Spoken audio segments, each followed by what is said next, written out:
Ini Quran surat An-Nahl ayat 120. Inna Ibrahim kana umatan qanitan lillah hanifan walam yaku minal musyrikin. Sesungguhnya Ibrahim adalah teladan umat. Inna Ibrahim kana umatan. Sesungguhnya Ibrahim adalah teladan umat. Qanitan lillahi, yang taat kepada Allah. Hanifan, penuh dengan kerendahan hati. Walam yaku minal musyrikin, dan bukanlah dia termasuk orang-orang yang mempersekutukan Allah. Lihat saya semuanya, sini, lihat saya semua, serap energi saya. Dosa manusia kata Quran cuma satu, yaitu syirik. Syirik itu menduakan Allah. Syirik itu akibat. Gara-gara apa menduakan Allah? Satu sebabnya, gara-gara tidak tahu Allah.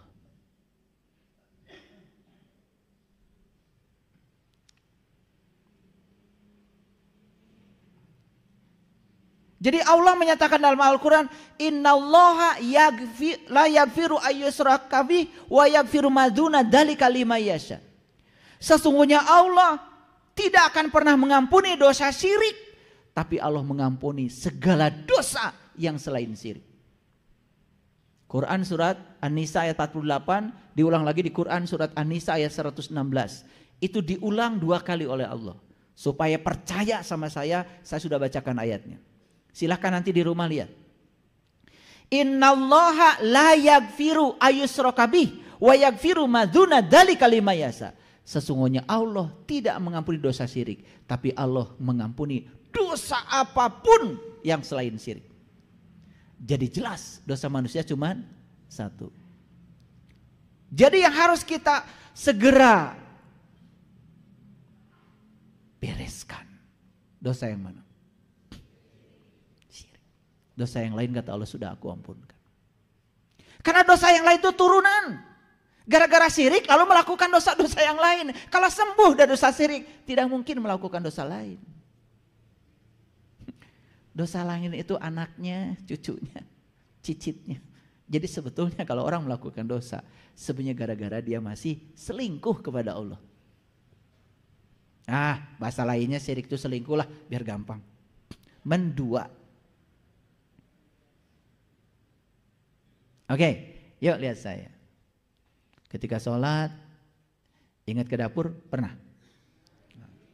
Ingat ke pasar? Baru 2 tuh yang diingat. Ingat cicilan? 3? Ini bukan syirik lagi. Ini men-3, bukan men-2. Meng-4, meng-5, meng-6, meng-7.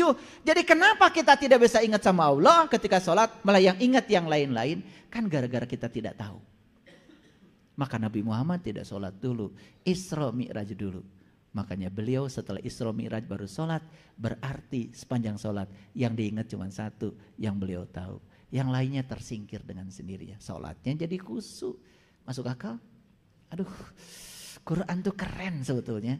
Kalau dibahas secara saintifik, sayang selama ini ya dibahasnya cuman gitu-gitu aja. Jadi kecerdasan Quran ini masih belum kita raih. Makanya Quran sampai sekarang masih perawan. Belum dijamah. Dalamnya. Baru diraba-raba luarnya. Kalau diraba-raba luar kan masih perawan. Mikir ke sana. Kalian tuh kalau saya ngomong gitu langsung kemana aja mikirnya. Udah lihat saya dulu. Yuk kita lihat. Jadi sesungguhnya Ibrahim adalah teladan umat. Yang taat kepada Allah dan rendah hati. Dan dia bukanlah termasuk orang-orang yang mempersekutukan Allah. Kapan Ibrahim itu bebas dari mempersekutukan Allah? Kapan? Kapan? Harusnya kalian bisa menjawab. Unggal poe di baraca kumarane. So kapan? Tuh kan. Da maca na teu sadar. Allahu Akbar. Allahu Akbar kabira. Walhamdulillahi katsira. Wa subhanallahi bukratan wasil. Allah yang maha besar dengan segala kebesarannya. Gitu. Maha besar engkau ya Allah. Aku bersihkan diriku pagi dan petang. Aku sucikan diriku pagi dan petang. Suka bersuci pagi dan petang? Apa yang kalian lakukan? Mandi? Urusan. Badan kita mau dimandikan 1000 kali sehari juga, tetap air kencingnya di dalam. Beraknya di dalam. Tubuh ini tidak bisa disucikan. Yang disucikan tuh jiwamu. Gimana cara jiwa bersuci? Ya temui Dia yang maha suci. Jiwa ini baru bisa suci kalau dia merendamkan diri dengan Dia yang maha suci. Kan piring juga baru suci kalau direndam sama air. Suka baca kalimat itu? Suka pastilah. Pasti nggak ngerti maksud saya. Yuk kita baca lagi. Allahu Akbar kabira walhamdulillahi katsira wa subhanallahi bukratan wasila. Setelah beliau mengucapkan kalimat itu, karena beliau sudah ketemu dengan Dia pagi dan petang. Sudah ketemu dengan Dia, sudah bersuci setiap saat. Baru beliau mengatakan, "Inni wajjahtu wajhiyalilladzi fataras samawati wal ardh." Aku hadapkan wajah batinku kepada Zat yang telah menciptakan langit dan bumi. Saat itu Nabi Ibrahim berhadapan langsung dengan wajahnya yang telah menciptakan langit dan bumi. Kalian kan cuma ngomong aja. Inni wajjahtu wajhiya lilladzi fataras samawati wal ardh hanifan, dengan penuh kerendahan hati. Wa ma ana minal musyrikin. Sekarang aku tidak lagi termasuk orang yang menduakan Tuhan. Di situ itu Quran surat Al-An'am ayat 79. Suka kalian baca? Suka? Berapa kali kalian baca setiap hari? Minimal 5 kali. Sadar suka baca itu? Ya Allah. Nabi Ibrahim baru bebas dari syirik setelah beliau menghadapkan wajah batinnya kepada Zat yang telah menciptakan langit bumi. Sekarang pertanyaan saya bagi kalian semua. Kalian kapan mau membebaskan dosa syiriknya? Sepanjang tidak bisa menghadapkan wajah batinnya kepada Zat yang telah menciptakan langit dan bumi, terus sholat itu jadi Allahu Akbar. Eta panitik kertes sholat mah hese neangan. Begitu Allahu Akbar. Oh, panitik teh geuningan diinyeum ku budak. Geus dibalikeun tadi teh. Ngan pohoneuneun. Nah ari keur salat diraba teh, eueuh ieu geuning panitik teh. Dinu mah kena nyangsang. Da geus kapanggih panitikna langsung assalamualaikum. Nuhun Gusti, kapenak panitik teh. Eta salat ngaku-ngaku nyembah Allah nu kitu. Ayo tertawa. Siapa yang kalian tertawakan? Good. Makan atau ngerasa bener. Ada salat gitu kayak patut mah. Betul? Salat. Baru udah cari cing, marek salat. Sok ebat. Da ebat teh ditanya ho atuh sanrek disembahna. Lamun geus nyaho moal ebat, teu kudu nitah budak cicing. Rek ribut kumaha ge Allahu Akbar. Dek. Cicing we di dinya. Disebutna ge netepan. Karti. Makanya ari ngomong teh. Cing atuh cing saladar. Keula barudak marek netepan heula. Nah ari Allahu Akbar teh kamana-mana. Netepan jiga naon gitu. Netepan mah netep we cicing di dinya. Kartos henteu? Sok sareuri we ayeuna mah. Sengseureikeun diri maneh teh. Sengserikan diri anu bodoh teh. Ngan ngilu-ngilu terus ka batur da batur kitu ngilu. Ngomongkeun batur nu teu salat. Da maneh ge acan. Ngerasa unggul. Kartos dipenyer beaskeun. Sugan kalahartieun. Apa yang mau dibantah dari sini? Silahkan. Ada yang mau dibantah? Ini Quran. Makanya di Quran dikatakan, ya, salatlah di makom Ibrahim. Makomu Ibrahim mamu salat. Mun rek salat maraneh di makom Ibrahim, di level Ibrahim. Makom teh lain, makam, lain kuburan. Makom tuh level. Di tingkatan Ibrahim. Baru salatnya bener. Kalau di tingkatan itu, merinding. Nangis. Yang sudah ikut pelatihan sholat khusus dengan saya. 1 rakaat 2 rakaat aja sudah banjir air mata. Betul? Gak tertahan. Terasa hadirnya Allah dalam diri. Terasa manunggalnya dengan Allah. Terasa kalau dia tidak pernah meninggalkan kita. Terasa dia bersama dengan kita. Wa huwa ma'akum aina ma kuntum. Cing atuh. Buktikeun dina diri. Ngaji teh sing panggih jeung bukurna. Sing panggih jeung jirimna.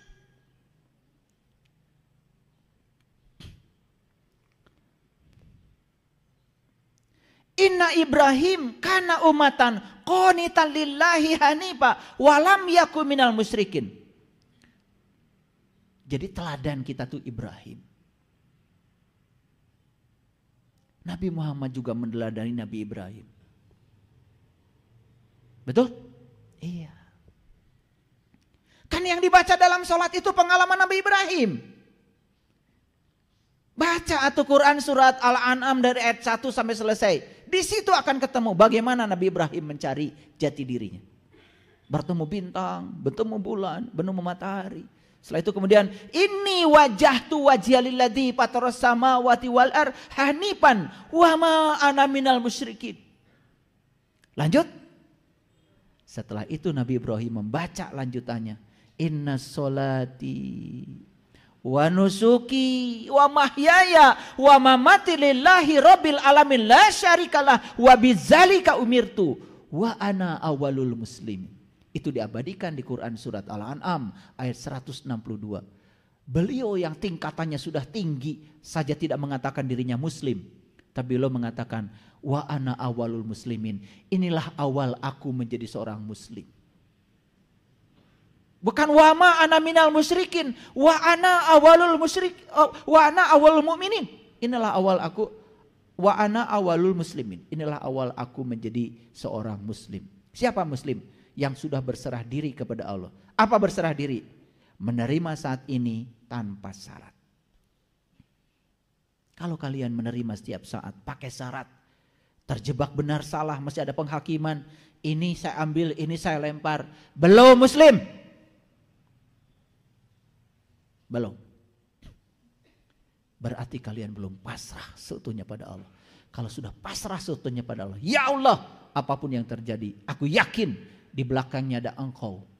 Dan kalau di belakangnya adalah engkau, aku tidak mau terjebak oleh benar salah baik buruk. Karena benar salah baik buruk adalah pikiran kotorku sendiri. Kalau semua sudah menerima kenyataan tanpa syarat, menerima semua realitas tanpa syarat, damai, damai, tidak ada masalah. Ayo saya tanya, siapa yang punya masalah sekarang? Apa masalahnya? Utang? Enggak masalah. Enggak masalah utang itu. Enggak masalah. Makanya utang itu jangan dipikirin, dibayar.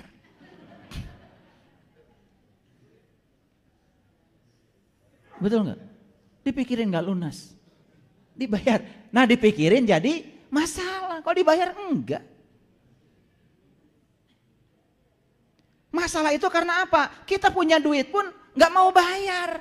Jadi tambah masalah. Betul enggak? Iya. Padahal diadakan duit oleh Allah cuma satu tujuannya, keur bayar hutang, bayarkeun. Ari engke kumaha? Engke mah beda deui ceuk Allah teh. Aya deui rezekina. Gitu. Kalau tahu cara permainan Allah itu keren. Harusnya kita tuh enggak usah kekurangan apa-apa. Apalagi duit. Ya Allah, hidup penuh dengan kesusahan. Mau ngaji ke sini aja nggak punya ongkos. Ada yang salah hidup kita. Di sini pikiran kita. Karena kita sering mengatakan saya tidak bisa. Kita sering mengatakan itu tidak mungkin.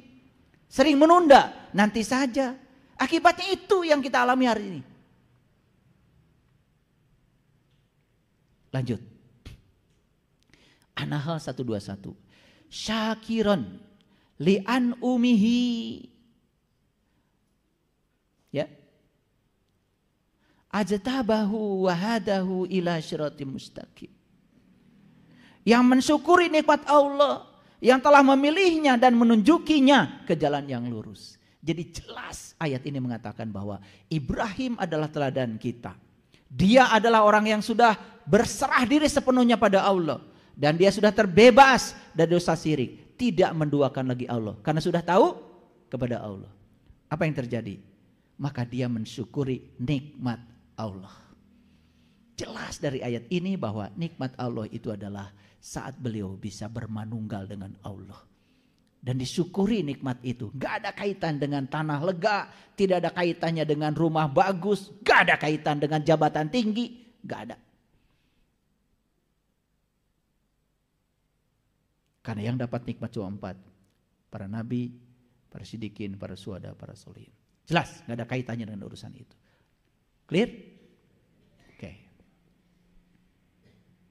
Dan ayat ini menekankan Allah telah memilihnya. Yuk perhatikan saya. Siapa yang memilih Allah? Siapa yang telah memilih Allah? Oh, siapa yang telah memilih Ibrahim? Allah. Tahu kenapa Allah memilihnya? Tahu kenapa Allah memilihnya? Tahu? Allah itu tidak sewenang-wenang. Allah memilih Ibrahim karena dia mau dipilih.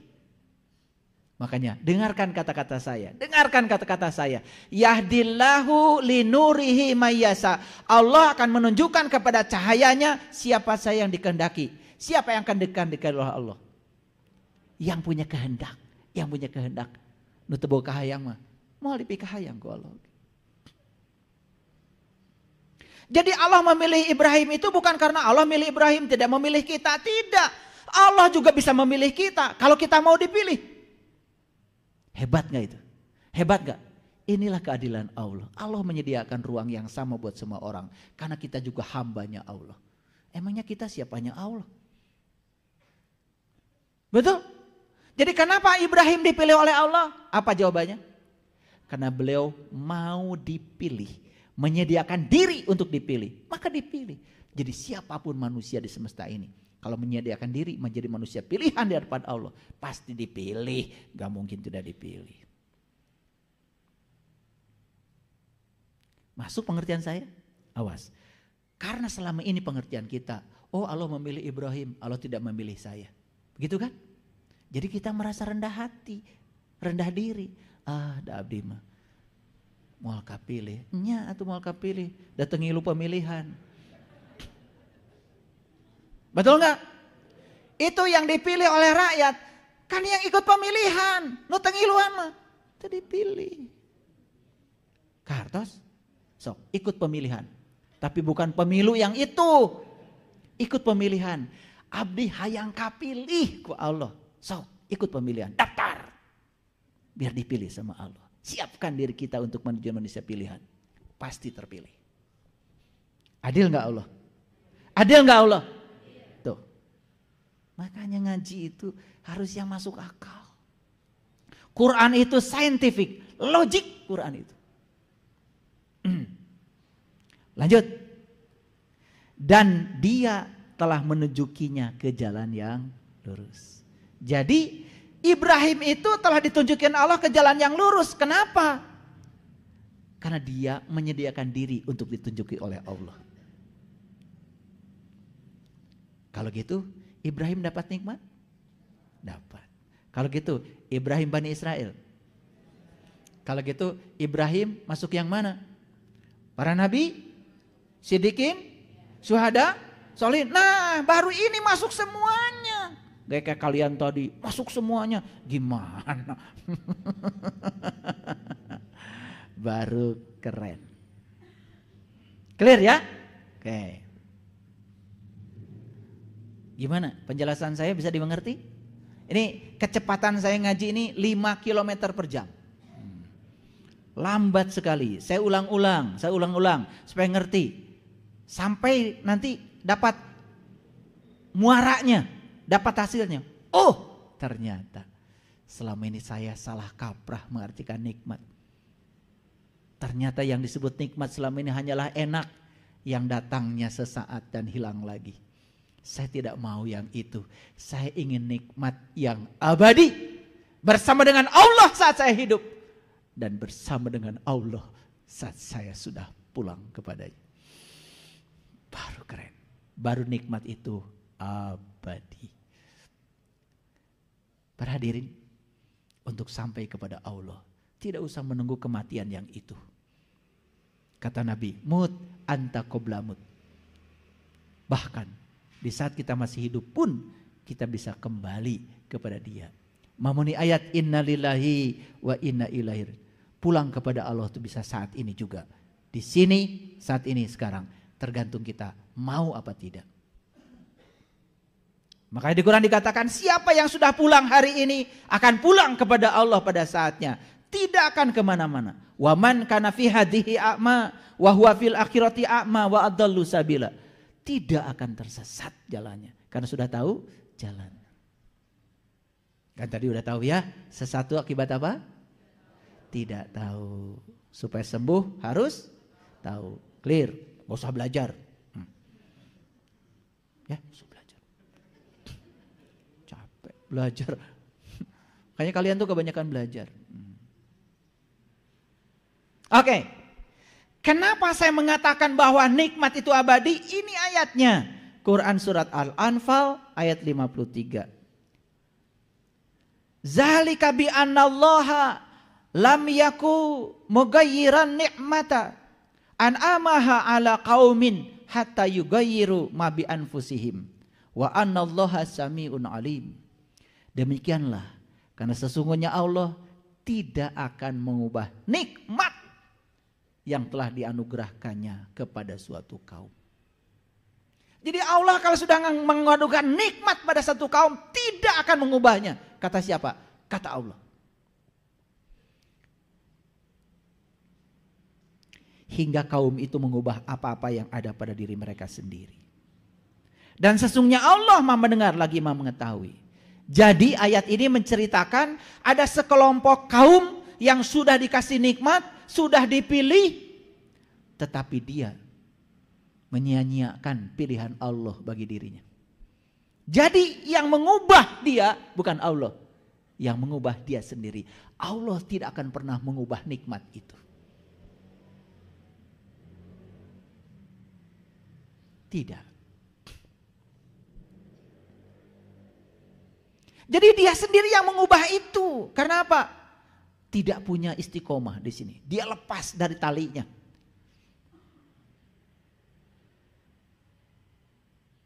Makanya di Quran Allah berfirman, "Tsumma awrasnal kitabal ladzina istafaina min ibadina faminhum dzalimun li nafsi wa minhum muqtasid wa minhum syabikun bil khairat biiznillah."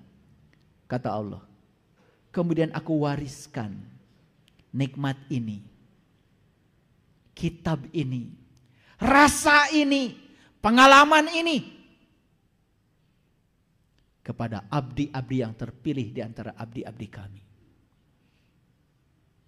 Tapi sayang kata Allah, aku yang telah memilih kalian. Dan kalian saat itu mau dipilih oleh aku. Tapi setelah aku pilih dan aku wariskan nikmat ini kepadamu, kalian terbagi tiga.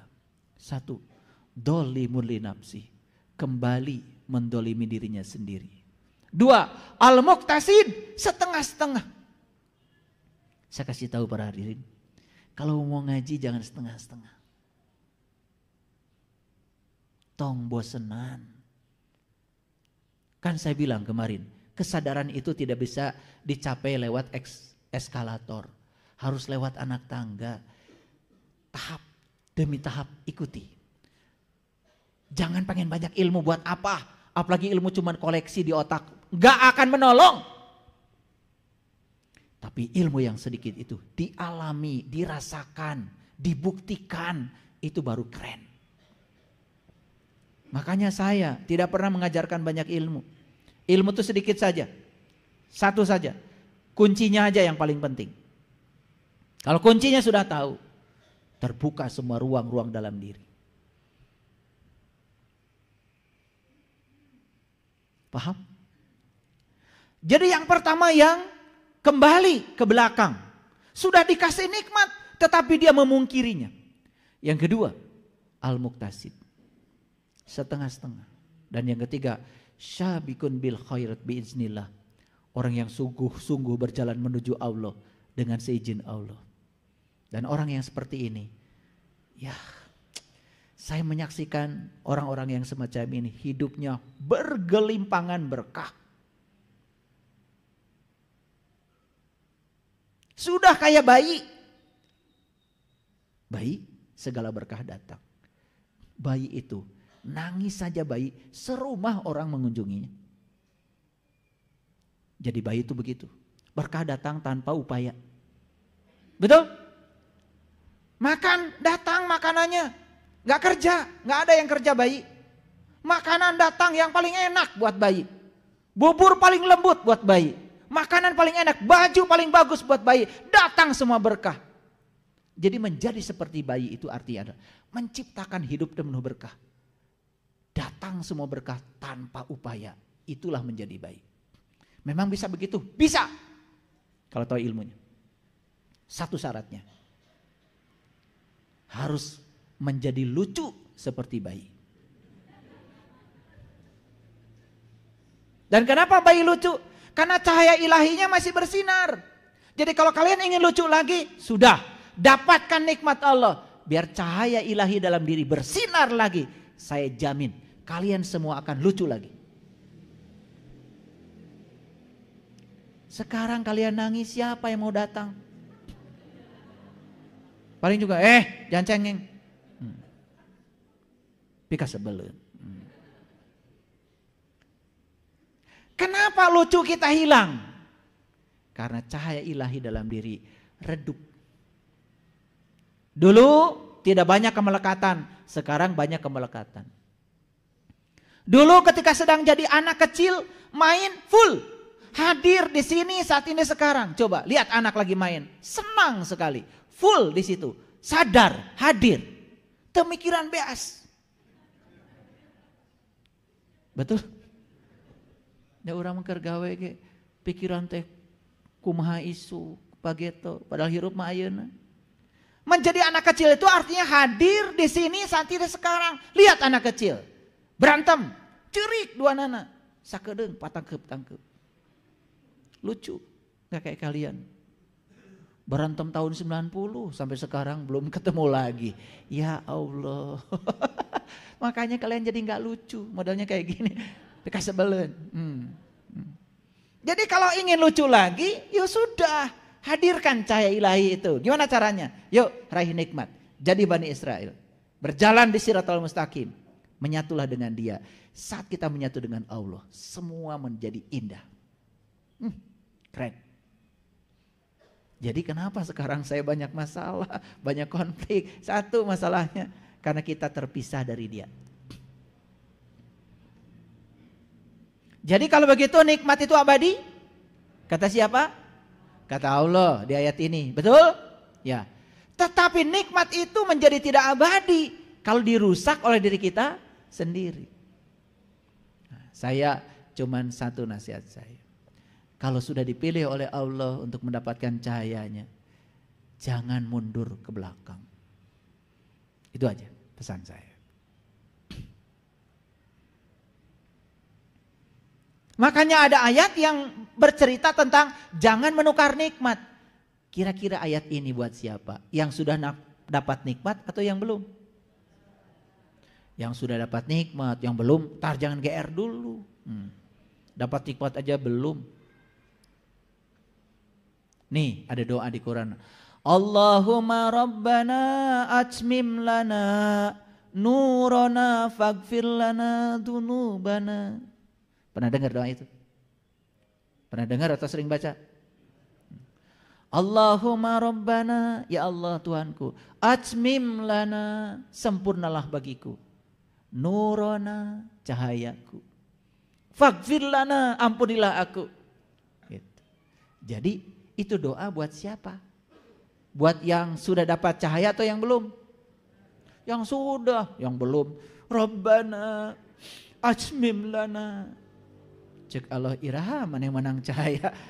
Masih poek mongkleng gitu. Betul? Makanya kata-kata Robbana itu jangan ngasal bacanya. Coba ada lagi Robbana.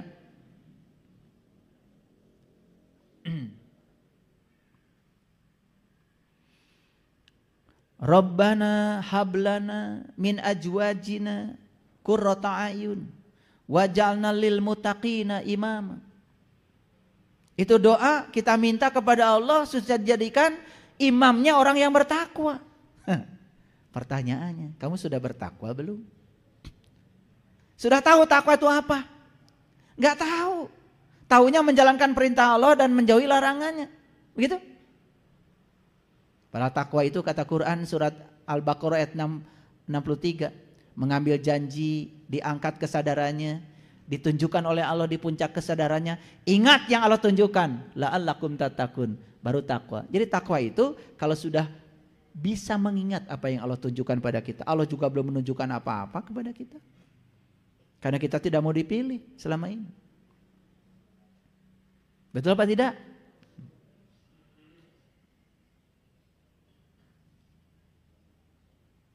Banyak doa-doa Robbana gitu tuh. Tidak semua orang asal Robbana kemudian dibaca. Ntar dulu. Ada fase-fasenya. Itu buat siapa? Ya? Oke. Alam tara ilal ladzina baddalu nikmatallahi kufran wa ahallu qaumahum darul bawar. Tidakkah kamu perhatikan orang-orang yang telah menukar nikmat Allah dengan kekafiran? Sudah terbuka mata kalbunya, tertutup lagi. Ditukar nikmat Allah dengan ketertutupan dan menjatuhkan kaumnya ke lembah kebinasaan. Bukan sekedar dia yang rusak, tetapi dia membawa orang lain ke lembah kebinasaan. Jahannama yaslaunaha wa bi'sal qarar. Jahannam, tempat mereka itu masuk ke dalamnya, dan itulah seburuk-buruknya tempat kediaman. Jahannam itu bukan nanti. Jahannam itu adalah sekarang. Sudah kita rasakan. Di sini saat ini sekarang. Kita merasakan siksaan batin yang luar biasa di sini, itu sudah jahanam. Kita merasakan kegelisahan yang luar biasa di sini, itu sudah jahanam. Kita tidak merasakan kedamaian di sini, itu sudah jahanam. Kita merasa terasing di rumah kita sendiri, itu sudah jahanam. Bukan nanti. Sekarang aja udah kerasa, apalagi nanti. Betul? Yuk, mulai bebaskan kita dari tempat yang buruk itu. Jadi nikmat itu ternyata tak berhingga.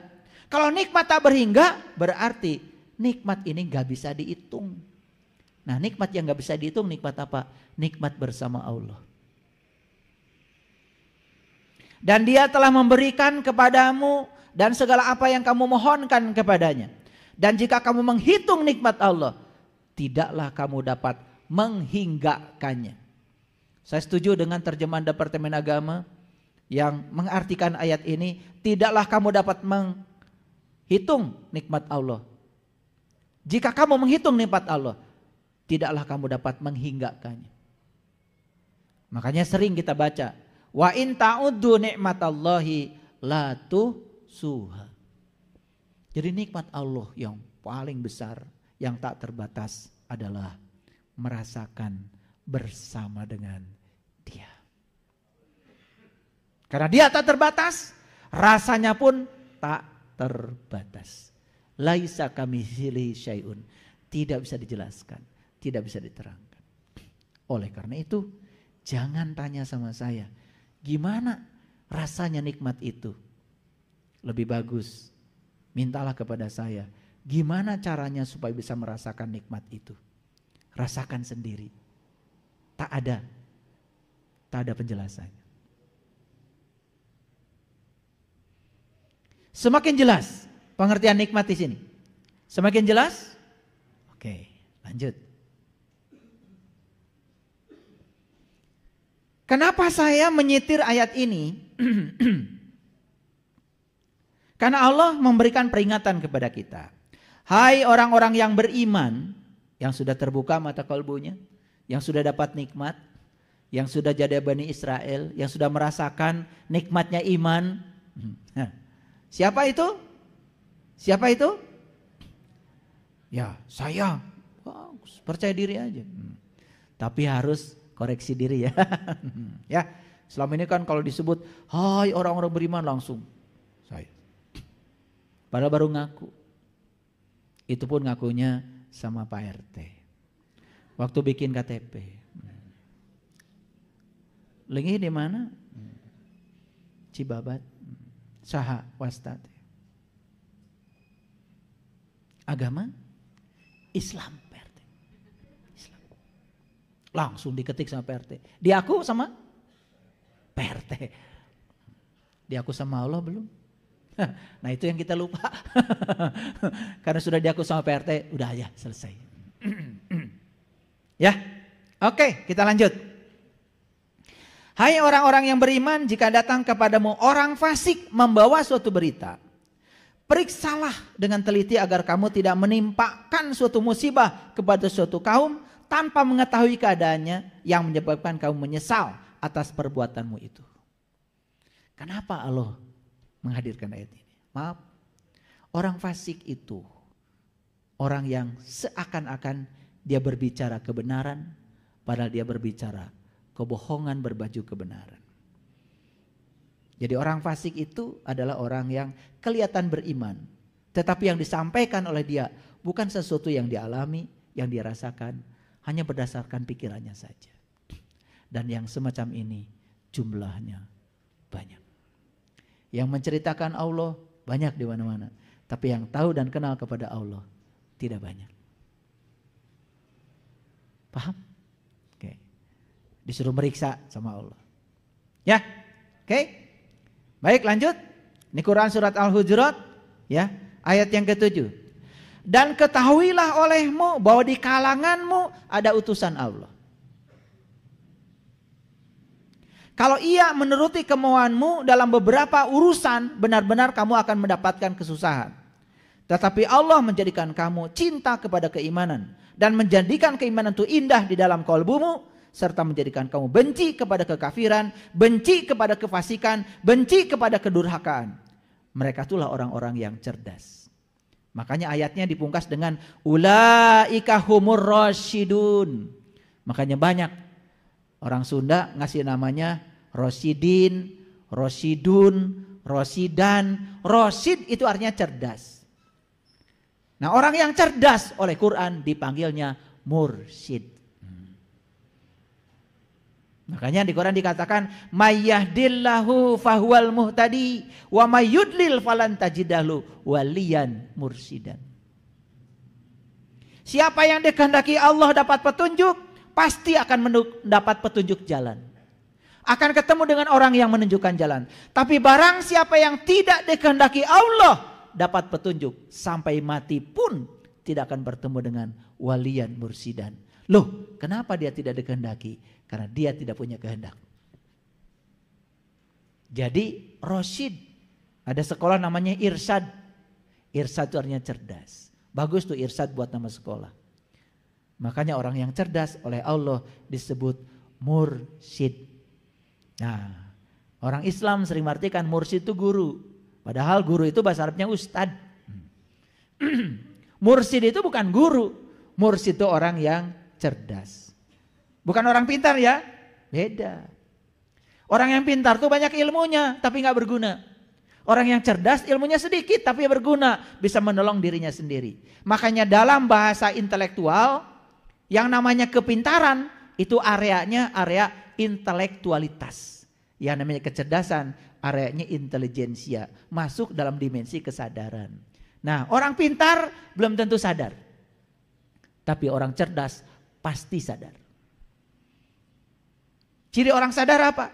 Ciri orang yang sadar itu tidak pernah menjadikan apapun sebagai batu loncatan. Lihat saya. Ketika sedang cuci tangan, tidak loncat pikirannya ke meja makan. Hadir di situ cuci tangan. Merasakan tangan tersentuh air, merasakan sabun, hadir saja di situ.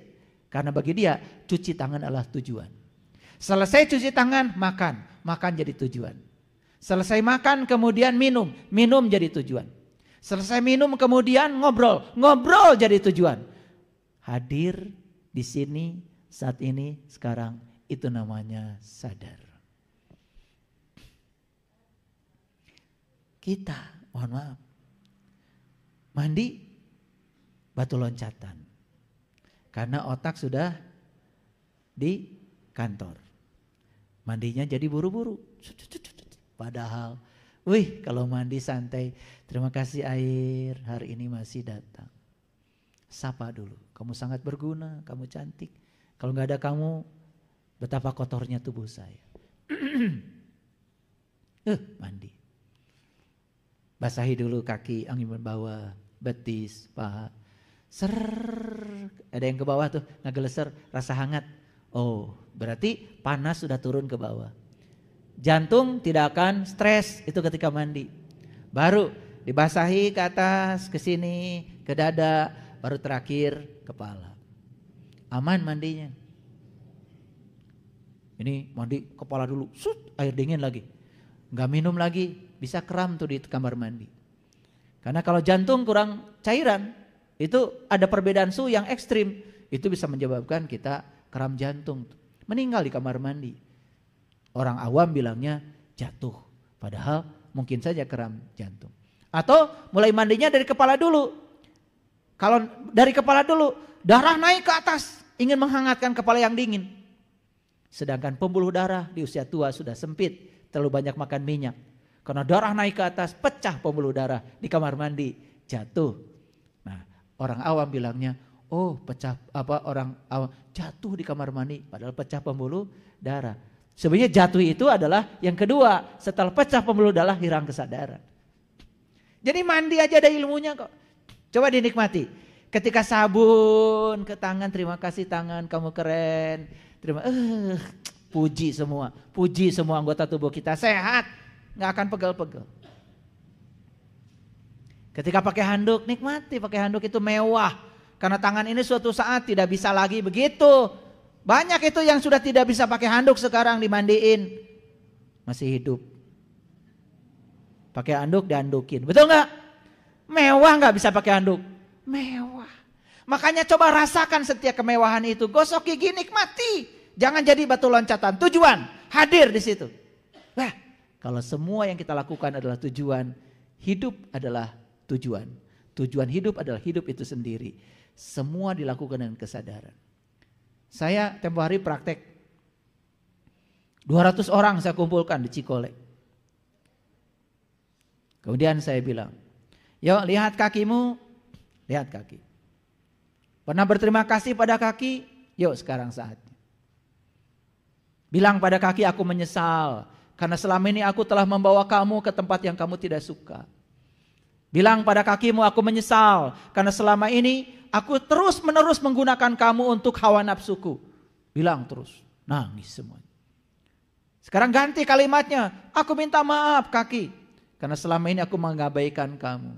Saat kamu pegal, aku terus mencari uang, aku terus bekerja dan mengabaikan kamu. Tambah kencang nangisnya. Lihat lagi kaki lebih dalam. Sekarang terima kasih, bilang pada kaki. Terima kasih kaki karena selama ini kamu mengantarkan aku kemanapun aku mau. Pernah begitu? Subhanallah. Kalian kalau nggak punya kaki, bagaimana bisa ada di sini? Terakhir saya bilang, ucapkan I love you pada kaki. I love you, I love you. Usap kakinya, usap semua. Wah, pada nangis. Padahal punya kaki udah lama. Betul? Setelah itu, ayo sekarang berdiri semua, berdiri. Sekarang, fokus di sini saat ini sekarang. Angkat kakinya, angkat. Langkahkan kakinya, langkahkan. Tumpuk kakinya, tumpukan. Angkat lagi, langkahkan tumpukan. Terus dengan kesadaran. Nangis semuanya. Padahal kalian jalan kaki tiap hari. Tapi begitu jalan dengan kesadaran, ternyata menangis. Merasakan kehadiran Allah dalam diri. Merasakan energi yang luar biasa dalam kaki. Merasakan daya yang luar biasa di sini. Siapa kalau bukan dia? Makanya orang yang sudah sadar bertemu dengan Allahnya setiap saat, di setiap ruang dan waktu. Jadi dia merasakan kenikmatan itu bukan sekali-kali, selama-lamanya. Di kehidupan ini dia merasakan kenikmatan, setelah lepas dari tubuh ini apalagi dia merasakan kenikmatan yang abadi. Itu nikmat yang diceritakan dalam Al-Quran. Makanya ayat ini mengatakan, perhatikan. Allah menjadikan cinta kepada keimanan. Dan menjadikan keimanan itu indah di dalam kolbu. Maaf ya, orang yang ngaku-ngaku iman belum menemukan keindahan dalam kolbunya. Serta menjadikan kamu benci kepada kekafiran. Bukan orang lain. Bukan benci pada orang yang berbeda keyakinan kita. Bukan. Benci terhadap ketertutupan diri sendiri. Benci terhadap kefasikan diri kita sendiri. Benci terhadap kedurhakaan yang dibuat oleh diri sendiri. Tidak benci pada siapapun di luar diri. Bencinya kepada diri sendiri. Kenapa ya saya tertutup? Kenapa ya saya merasa paling benar? Kenapa ya saya suka menyalahkan orang lain? Benci. Asyidda'u alal kufar. Benci terhadap ketertutupan dirinya sendiri. Bukan benci pada orang lain. Yuk sekarang arahkan kebencian itu pada diri sendiri. Stop mengarahkan kebencian pada siapapun. Oke, sampai di sini sudah bisa mengambil kesimpulan? Yuk kita ambil kesimpulan. Jadi nikmat itu diberikan kepada para nabi, para siddiqin, para syuhada dan para solihin. Dan mereka semua adalah Bani Israel. Orang yang berjalan menuju Tuhan. Maka kalau ingin mendapatkan nikmat, yuk sekarang angkat kaki kita dengan tegak. Injakan di Shiratal Mustaqim. Semoga kita semua bisa masuk salah satu golongan di antara yang 4 golongan itu. Dan ketika kita masuk salah satu saja, kita akan merasakan nikmat yang sesungguhnya. Baru kita akan mengatakan, oh ini nikmat iman itu seperti ini. Nikmat Islam itu seperti ini. Bukan kata-kata ngikutin orang yang sedang berpidato, tapi merasakan langsung sebagai pengalaman pribadi. Nikmat itu kalau dipelihara abadi adanya. Terasa di dunia, terasa juga saat kita harus berpulang meninggalkan tubuh ini. Itulah nikmat. Jadi sekarang kalau tasyakur binikmat bukan dalam rangka rumah baru, tapi dalam rangka pengalaman spiritual yang baru. Paham? Paham semua? Baik. Terima kasih. Assalamualaikum warahmatullahi wabarakatuh.